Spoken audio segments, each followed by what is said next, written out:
감사합니다. 2024년 5월 12일 사랑하는 주님의 백성들에게 주시는 말씀은 제2차 세계 선교입니다. 성경 말씀은 사도행전 16장 6절에서 10절 말씀입니다. 성령이 아시아에서 말씀을 전하지 못하게 하시거늘 그들이 부르기아와 갈라디아 땅으로 다녀가 무시아 앞에 이르러 비두기아로 가고자 했으되 예수님의 영이 허락하지 아니하시는지라. 무시아를 지나 두르아로 내려갔는데 밤에 한 상이 바울에게 보이니 마게도냐 사람 하나가 가서 그에게 청하여 이르되 마게도냐로 건너와서 우리를 도우라 하거늘 바울이 그 한 상을 보았을 때 우리가 곧 마게도냐로 떠나기로 힘쓰니 이는 하나님이 저 사람들에게 복음을 전하라고 우리를 부르신 줄로 인정함이로라. 아멘. 사도행전 16장 6절에서 10절 말씀입니다.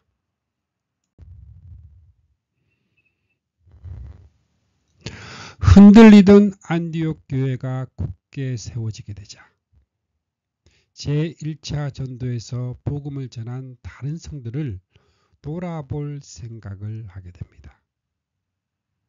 예루살렘 회의에서 채택이 된 편지의 내용을 전해주어 그들을 위로하고 굳게 해야 할 필요를 느꼈습니다. 이제 첫 번째로 동력자의 교체입니다. 사도행전 15장 36절 말씀에 며칠 후에 바울이 바나바더러 말하되 우리가 주의 말씀을 전한 각 성으로 다시 가서 형제들이 어떠한가 방문하자 하고 바울이 바나바에게 제의합니다. 자, 여기서 문제가 발생합니다. 자, 바나바는 마가를 데리고 가기를 원하였습니다. 바울은 밤빌리아에서 혼자 먼저 돌아가 버린 일을 생각하고 찬성하지 않았습니다. 그래서 그들은 심하게 다툰 끝에 서로 갈라지고 말았습니다. 이 문제가 심히 다투어 피차 갈라설 만큼 양보도 타협도 불가능했을까요? 이들을 인도하시는 성령님은 왜 방관하고 계실까요? 이 사건이 사도행전 15장에서 일어난 사건임을 유의하시기 바랍니다. 왜냐하면 사도행전 15장은 중요한 분기점이 되기 때문입니다. 예루살렘 회의를 통하여 이방인에 대한 담이 제거됩니다. 베드로는 사도행전에서 물러나게 되고 바울이 무할례자의 사도로 우뚝 서게 됩니다. 이 교회의 중심축도 예루살렘에서 안디옥으로 유대인에게서 이방인에게로 옮겨지게 됩니다. 바울과 바나바가 서로 갈라서게 되는 것도 이와 같은 입장에서 바라보아야 합니다. 이방인의 사도로 택함을 받은 사람은 바울 사도였지 바나바는 아닙니다. 바나바는 마가를 데리고 배 타고 구르브로 가지만 이것이 성경에서 그의 마지막 모습입니다. 이 점에서 우리는 겸허한 마음으로 동력자의 교체를 보는 것으로 족하게 여겨야 합니다. 주 성령님께서는 이방인의 사도로 세우신 바울의 동력자로 바나바나 마가가 아닌 실라와 디모데를 짝지어주고 계시는 것입니다. 사도행전 16장 1절 말씀에 디모데라 하는 제자가 있으니 그 어머니는 믿는 유대 여자요 아버지는 헬라인이라.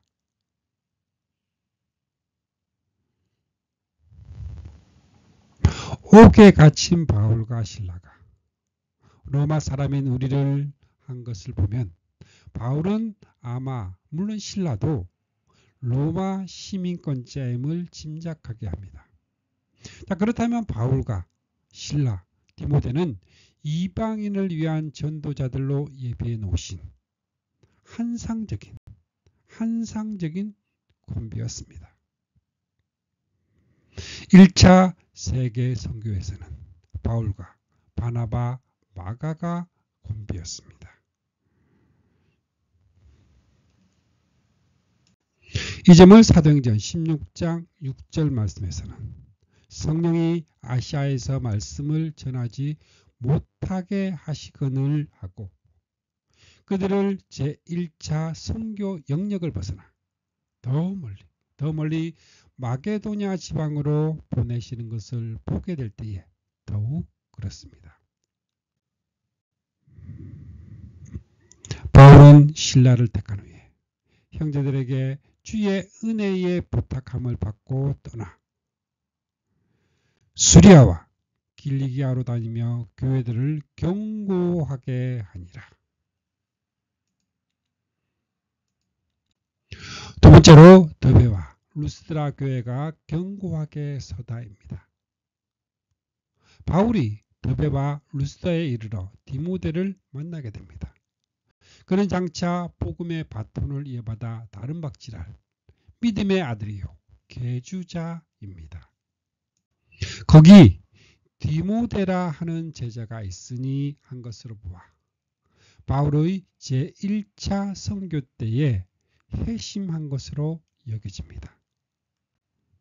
3절 말씀에 바울이 그를 데리고 떠나고자 할새 그 지역에 있는 유대인으로 말미암아 그를 데려다가 할례를 행하니 여기에 놀라움과 감탄을 동시에 발하게 됩니다. 얼마 전에 할례 문제로 적지 않은 충돌과 논쟁이 있었습니다. 바울이 스스로 이방인인 디모데에게 할례를 베푸는 것을 보고 놀라게 됩니다.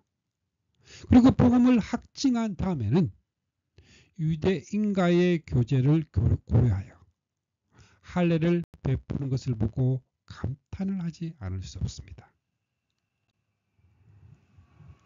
나는 유대인들과 같이 있을 때는 유대인처럼 행동합니다. 그들에게 복음을 전하며 그리스도에게 인도하기 위해서입니다. 유대교의 간섭과 의식을 따르는 이들과 같이 있을 때는 그들의 의식에 동참할 수 없지만 그렇다고 논쟁도 하지 않습니다. 그들을 돕고 싶기 때문입니다. 진리를 지키기 위해서는 베드로를 책망한 바울이지만 사랑의 교제를 위해서는 디모데에게 할례를 베푸는 바울입니다. 이처럼 진리와 사랑으로 행하게 될 때에 이에 여러 교회가 믿음이 더 굳건해지고 수가 날마다 늘어가니라. 믿음이 자라고 신도가 늘어났습니다. 이제 세 번째로 성령의 지시하심입니다. 복음이 빌립보에 전파된 동기를 보여주고 있습니다. 6절 말씀에 성령이 아시아에서 말씀을 전하지 못하게 하시거늘 7절에서는 예수님의 영이 허락하지 아니하시는지라. 성령께서 말씀을 전하지 못하게 하신 것이 아닙니다. 다만 아시아에서 전하지 못하게 하셨을 뿐입니다. 성령께서는 유럽에서 말씀 전하기를 원하셨습니다. 자, 그렇다면 왜 그렇게 하셨을까요? 12절 말씀을 보며 거기서 빌립보에 이르니 이는 마게도냐 지방의 첫 성이요 또 로마의 식민지라. 바로 여기에 해석의 열쇠가 있습니다. 9절 말씀에 밤에 한상이 바울에게 보이니 마게도냐 사람 하나가 서서 그에게 청하여 이르되 마게도냐로 건너와서 우리를 도우라 합니다. 바울은 이는 하나님이 저 사람들에게 복음을 전하라고 우리를 부르신 줄로 인정함이라. 결론에 도달하게 되었다는 것입니다. 자, 그렇다면 성령님께서는 세계 선교의 방향을 아시아에서 왜 유럽으로 돌리신 것은 사도행전이 성령행전이 어떻게 끝나고 있는가를 보면 우리는 알 수가 있습니다. 바울이 로마에 상륙하여 바울이 온 이태를 두 해를 자기 새 집에 머물면서 자기에게 오는 사람을 다 영접하고 하나님의 나라를 전파하여 주 예수 그리스도에 관한 모든 것을 담대하게 거침없이 가르치더라 하고 끝을 맺고 있습니다. 주 성령님께서는 당시의 세계 중심이었던 로마를 공략하기 원하셨던 것입니다. 여기에는 더 원대한 구속사적 의도가 들어있습니다. 다니엘서의 신상을 통하여 계시하신 예언은 그 신상의 머리는 순금으로 만들어져 있었고 또 가슴과 두 팔은 은으로 배와 엉덩이는 노쇠로 다리는 쇠로 그리고 정강이의 한 부분은 쇠로 만들어져 있었고 한 부분은 흙으로 만들어져 있었습니다. 머리, 순금, 후에 가슴, 은 일어나고 배와 엉덩이, 노쇠, 후에는 다리, 쇠, 즉 철이 일어날 것을 보여주고 있습니다. 자, 이는 바벨론과 바사와 헬라와 로마를 상징하고 있습니다. 다니엘서 2장 34절에서 35절 말씀입니다. 또 왕이 보신즉 손대지 아니한 돌이 나와서 신상의 쇠와 진에게 발을 쳐서 부서뜨리매 그때에 쇠와 진흙과 녹과 은과 금이 다 부서져 여름 타작마당의 교같이 되어 바람에 불려간 곳이 없었고 우상을 친 돌은 태산을 이루어 온 세계에 가득하였나이다 말씀하고 있습니다. 자, 그리고 해석하기를 이렇게 제국들이 바뀌어가고 있을 때에도 하늘에 계신 하나님께서는 한 나라를 든든히 세우실 터인데 이 나라는 영원히 멸망하지 않을 것입니다. 그 나라는 다른 나라의 지배를 받지 않을 것입니다. 오히려 그 나라는 천하에 있는 나라들을 모두 쓰러뜨릴 뿐 아니라 든든히 이어져 내려갈 것이라 다니엘서 2장 44절에 말씀합니다. 성경이 말씀하고 있는 예언은 앞으로 되어질 일을 미리 말하는 것이 아닙니다. 하나님은 역사의 주관자입니다. 그러므로 성경의 예언은 하나님께서 앞으로 이루어 나가실 것을 미리 보여주시는 것입니다. 이제 주 성령님께서는 정확하게 일을 성취해 나가고 계시는 것입니다. 로마를 정복하게 하심으로 우상을 친 돌은 태산을 이루어 온 세계에 가득하였나이다. 천국 복음이 온 땅에 가득하게 하시려는 것입니다. 바울은 신상의 다리 부분을 부서뜨릴 산돌이신 그리스도의 복음을 가지고 로마를 향하여 첫 발을 내딛고 있는 것입니다. 빌립보는 마게도냐의 첫 성이요 로마의 식민지였습니다. 주 성령님께서는 이를 위하여 사도행전의 기록자인 신실한 의원 누가를 바울 일행과 함께하게 했습니다. 누가는 사도행전 16장 10절에서 우리가 라는 표현을 쓰고 있습니다. 마게도냐의 첫 성이요 로마의 식민지인 빌립보로 인도하셨던 것입니다.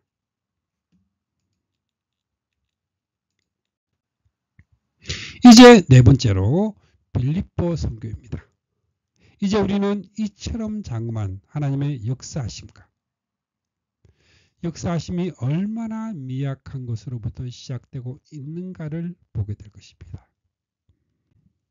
사도행전 16장 14절 말씀에 두아디리아시에 있는 차색 옷감 장사로서 하나님을 섬기는 루디아라 하는 한 여자가 말을 듣고 있을 때 주께서 그 마음을 열어 바울의 말을 따르게 하신지라. 이것이 유럽 선교의 시작입니다. 빌립보에 도착한 하나님의 사신들은 머리 둘 곳이 없었습니다. 회당도 없었습니다. 13절 말씀에 안식일에 우리가 기도할 곳이 있을까 하여 문밖 강가에 나가 거기 앉아서 모인 여자들에게 말하는데 주 성령님께서는 루디아라는 교두보를 마련하여 주신 것입니다. 오늘 베드로가 고넬료의 가정에 보냄을 받고 나는 하나님께서 유대인만을 사랑하시는 것이 아니라 어느 나라에서든지 하나님을 공경하고 선한 일을 하는 사람은 하나님께서 다 받아주신다는 것을 분명히 알았다. 고백한 말을 기억하게 됩니다. 고넬료는 경건하여 하나님을 경외하는 자였습니다. 자, 루디아를 가리켜 하나님을 공경하는 루디아라는 말을 듣게 됩니다. 주께서 그 마음을 열어 바울의 말을 듣게 하셨습니다. 바울은 말씀을 전하고 주 성령님께서는 마음을 열어 듣게 하셨습니다. 이것이 하나님과 함께 일하는 구원 사역입니다. 주 성령님께서는 바울이 증거하는 말씀과 함께 역사하셔서 그녀를 거듭나게 하시고 믿음을 심으셨습니다. 자, 우리는 하나님의 동력자요. 여러분은 하나님의 밭이며 하나님의 건물입니다. 자, 15절 말씀에 그와 그 집이 다 세례를 받고 우리에게 청하여 이르되 만일 나를 주 믿는 자로 알거든 내 집에 들어와 유하라 하고 강권하여 머물게 하니라. 누가는 사도행전의 전편이라고 할 수 있는 누가복음에서 또 한 번의 강권함을 기록하고 있습니다. 그들이 강권하여 이르되 우리와 함께 유하사이다. 때가 저물어 가고 날이 이미 기울었나이다. 그리하여 부활하신 주님은 엠마오의 두 제자 집에 유하로 들어가시게 되었습니다. 루디아는 바울을 영접한 것이 아니라 바로 예수 그리스도를 자기 집에 영접하였던 것입니다. 루디아는 유럽 선교의 첫 열매가 되었습니다. 이제 주님은 빌립보에서 근거지를 마련하신 것입니다. 바울이 저만한 귀신 들린 여종에 치료한 이 사건은 여종이 아니라 바울이 누구인가? 무엇을 위하여 이곳에 보냄을 받았나입니다. 17절 말씀에 그가 바울과 우리를 따라와 소리질러 이르되 이 사람들은 지극히 높은 하나님의 종으로서 구원의 길을 너희에게 전하는 자라. 구원의 길을 너희에게 전하는 자라.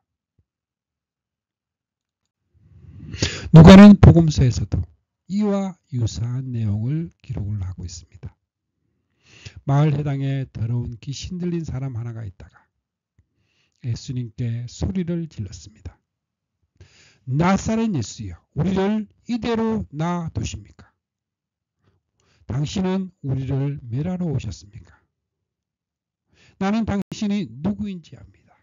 당신은 하나님의 아들입니다. 분명한 것은 귀신 들린 자가 무엇이라고 말을 하든 바른 말을 한다 해도 귀신과 예수님 또는 바울과는 아무런 상관이 없습니다.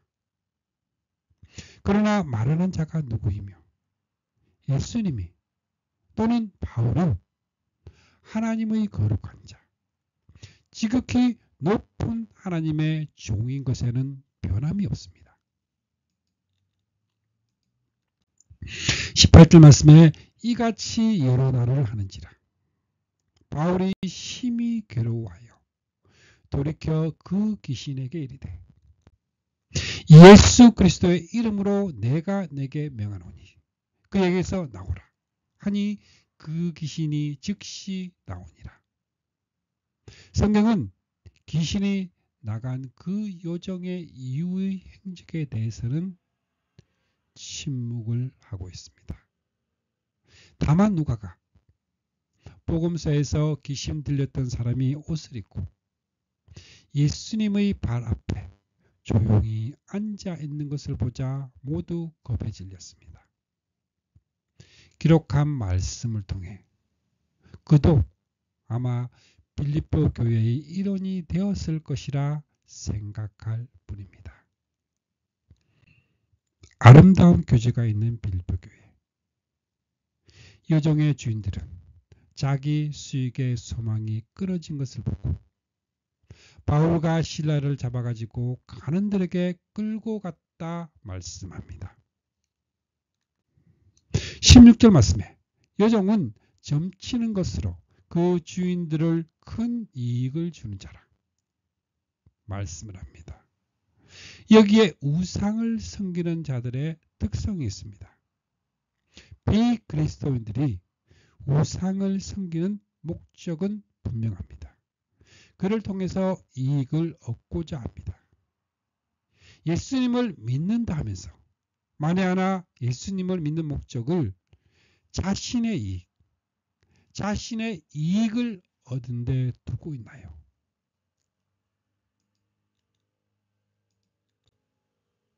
바울이 훗날 빌립보 교회에 보낸 서신에서 내가 이처럼 전에도 여러 번 당부한 일을 지금 다시 눈물로 호소하는 것은 그리스도인이라 내세우면서도 실제로는 그리스도의 십자가를 대적하는 자들이 많기 때문입니다. 그들에게는 영원한 멸망이 기다릴 뿐입니다. 그들은 욕망을 하나님처럼 섬기고 수치스러운 것을 대단한 것처럼 자랑하는 자들입니다. 그들은 오직 이 세상 일에만 마음을 씁니다. 그에게 응하게 될 것입니다. 여종은 그들 주인의 종이었으나 그들 주인들은 사탄의 종들입니다. 그러므로 점치는 귀신 들린 여종을 내어 쫓는 사건은 빌립보 사람들이 선거했던 신과의 대결에서 승리했다는 성경적인 의미가 있는 것입니다. 이제 사탄은 반격을 합니다. 성령께서 마게도냐로 보내신 하나님의 종들을 많이 친 후에 깊은 옥에 가두고 간수에게 명하여 든든히 지키라 하니 그가 이 명령을 받아 그들을 깊은 옥에 가두고 그 발을 착고에 든든히 채웠더니 지극히 높은 하나님의 종들은 빌립보 옥중에 갇히게 된 것입니다. 한밤중에 바울과 실라가 기도하고 하나님을 찬송하며 훗날 바울은 로마 옥중에서 이렇게 말씀합니다. 지금 내가 여기서 이러한 고난을 당하며 죄인처럼 감옥에 갇혀 있는 것도 바로 그 위대한 진리의 말씀, 복음을 전했기 때문입니다. 비록 나는 쇠사슬에 묶여 있지만 하나님의 말씀은 묶여 있지 않습니다. 자, 이것을 보아 그들은 바울을 가둔 것이 아니었습니다. 하나님의 말씀을 가두려 한 것입니다. 그러므로 이에 갑자기 큰 지진이 나서 옥토가 움직이고 문이 곧 다 열리며 모든 사람의 매인 것이 다 벗어진지라. 이 사건을 자연 발생적으로 볼 것이 아니라 비상섭리, 기사이적으로 보아야 합니다. 이 표적은 결박하며 옥에 가둔 것으로 여겼던 이 하나님의 말씀은 결코 매이지 아니함을 보여주는 표적입니다. 주 성령님께서는 이 사건을 통하여 간수의 가정을 구원하려는 섭리가 있으셨습니다. 찬양, 나는 주를 섬기는 것에 후회가 없습니다. 들으시겠습니다.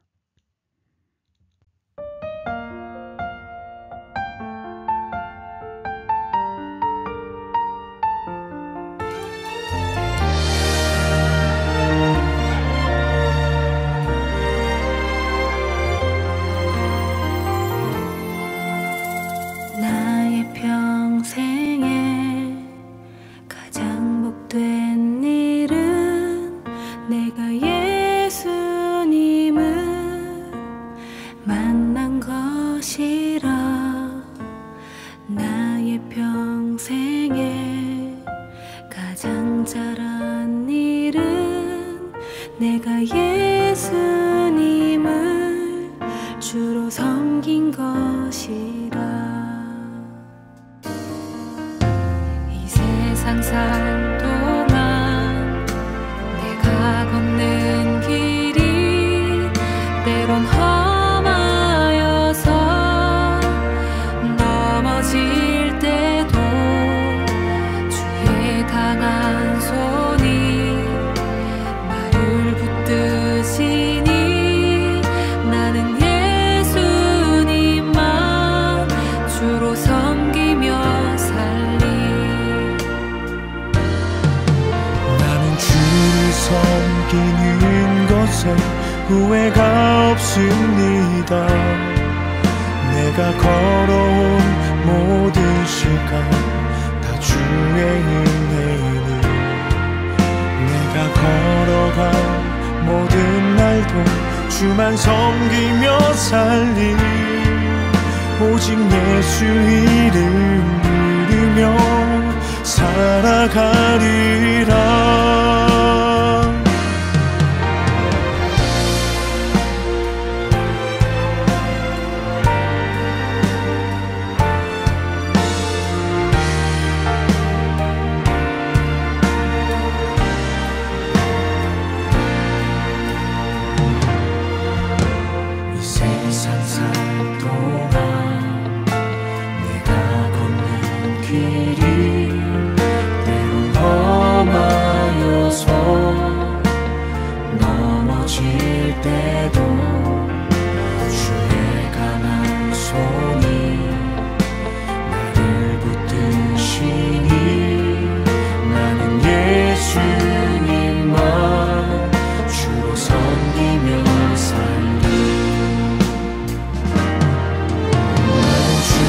섬기는 것에 후회가 없습니다. 내가 걸어온 모든 시간 다 주의 은혜니 내가 걸어간 모든 날도 주만 섬기며 살리. 오직 예수 이름 부르며 살아가리라. 이것이 나의 간증이요 이것이 나의 찬송일세. 나 사는 동안 끊임없이 구주를 찬송하리라.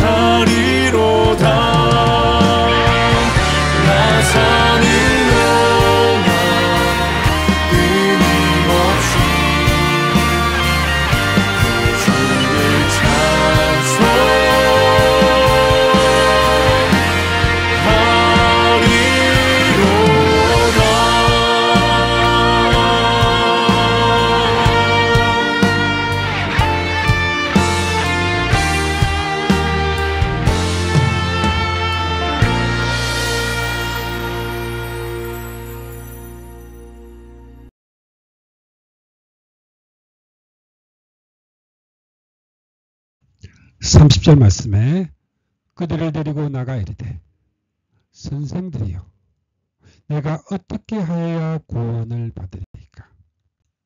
이르되 주 예수님을 믿으라. 그리하면 너와 내 집이 구원을 받으리라. 간수도 루디아가 내 집에 들어와 유하라 강권한 것처럼 바울의 인행을 데리고 그들을 데리고 자기 집에 올라가서 음식을 차려주고 대접했다는 아름다운 섬김을 보게 됩니다.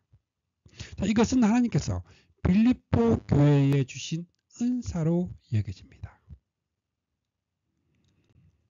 빌립보서 4장 15절에서 16절 말씀에 빌립보 사람들아 너희도 알거니와 복음의 시초에 내가 마게도냐를 떠날 때에 주고받는 내 일에 참여한 교회가 너희 외에 아무도 없었느니라. 데살로니가에 있을 때에도 너희가 한 번뿐 아니라 2번 나에 쓸 것을 보내었도다. 바울은 로마 옥중에서 회상을 합니다.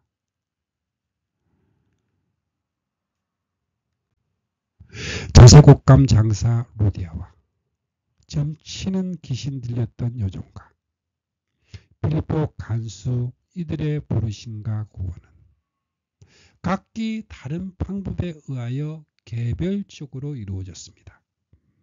자, 우리가 명심해야 하는 것은 구원은 개별적으로 주어지지만 일단 구원을 얻고 난 후에는 더 이상 개인이 아니에요. 주님의 몸된 교회의 지체입니다. 이들은 빌립보 교회의 설립 멤버가 된 것입니다. 40절 말씀에 2사람이 옥에서 나가 루디아의 집에 들어가서 형제들을 만나보고 위로하고 가니라. 바울이 옥에서 나와 찾아가고 만난 것은 다른 사람들이 아닌 형제들이었습니다.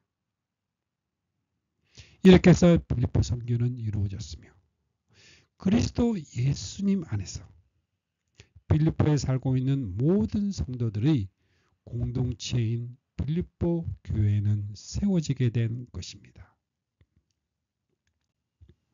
제2차 선교를 통해 복음을 전하는 바울을 만나보았습니다.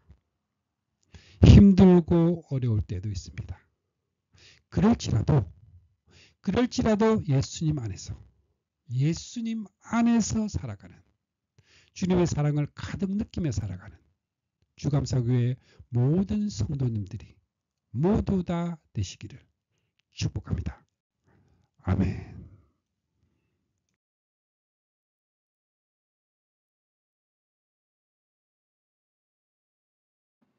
축복합니다. 지금은 우리를 구원해 주신 주 예수 그리스도의 은혜와 하나님 아버지의 거룩하신 사랑과 날마다 우리를 승리하게 하시는 성령님의 역사가 오늘 함께한 주님의 백성들에게 영원토록 함께 있기를 주님의 이름으로 축복합니다.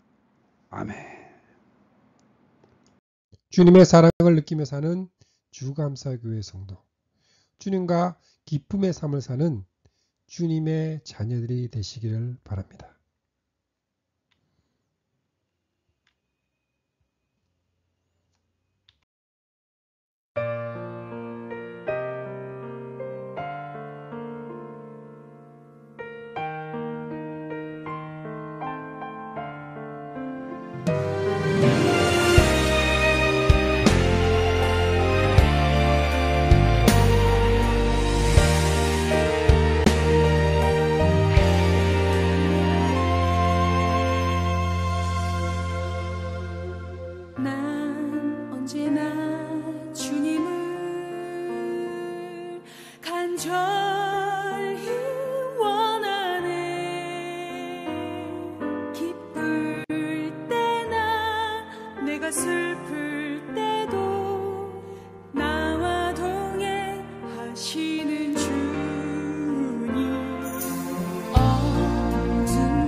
그 사랑 놀라워